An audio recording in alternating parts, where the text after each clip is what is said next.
bien, là aujourd'hui je suis en petite tenue détente. Tu m'entends bien Isabelle, tout va bien?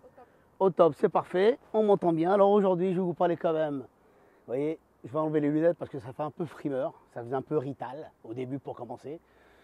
Aujourd'hui je voulais simplement vous parler d'une chose qui est très importante, c'est le grand pardon.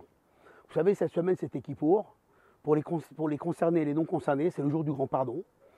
Et bien sûr, tous les Israélites du monde ont été à la synagogue quand ils pouvaient ou ils ne pouvaient pas, mais ils ont essayé de jeûner. Ben moi, c'est la première fois de ma vie que j'ai prié non-stop du matin au soir. Et juste à 4h ou 5h l'après-midi, j'ai arrêté d'un coup, j'ai regardé le ciel et je me suis dit, mon Dieu, je vais arrêter de prier parce que je crois que tu vas plus me reconnaître après, tellement je vais prier. Tu n'as pas l'habitude de me voir prier comme ça. Voilà, c'était drôle parce que j'ai dit à des copains, ils ont tous éclaté de rire dans la synagogue. Et par contre, ce qu'il y a, c'est que j'ai regardé le ciel et j'ai dit, mon Dieu, pardonne-moi d'avoir été si gentil avec tous ces cons qui m'entourent.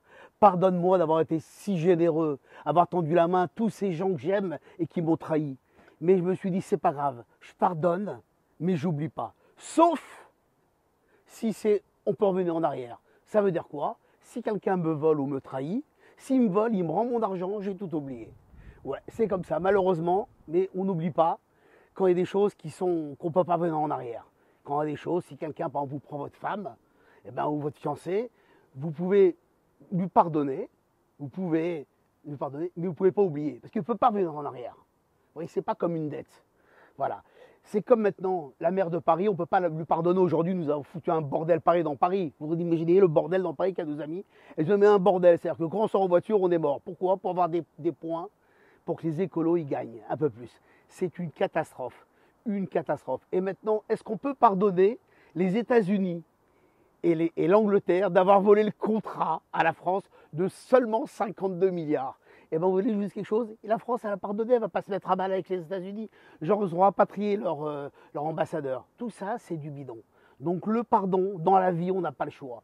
Alors, tous mes amis qui m'entendent, ceux un jour qui ont essayé de me trahir, qui m'ont trahi, c'est pas grave, ou qui ont trahi des amis à eux, on vous pardonne parce que finalement, vous êtes des caves, vous êtes des pauvres types.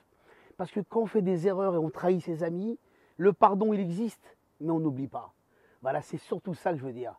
Et là, maintenant, bientôt, on va entrer dans la fête des cabanes, on va avoir que la joie, on va avoir beaucoup de choses, tout le monde va s'amuser, tout le monde va s'éclater.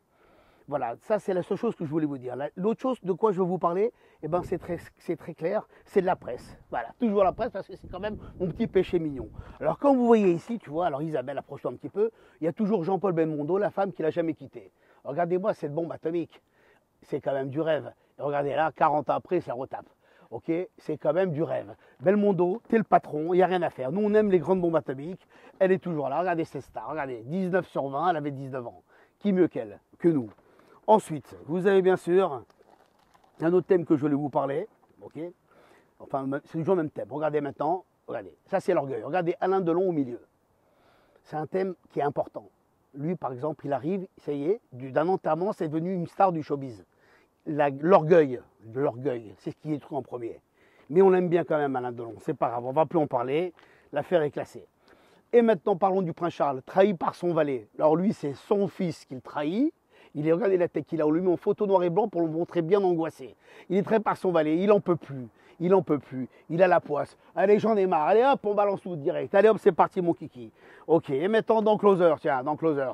Ça recommence. Et là, oh, Laetitia Hallyday, encore on parle d'elle, toute la journée on parle d'elle.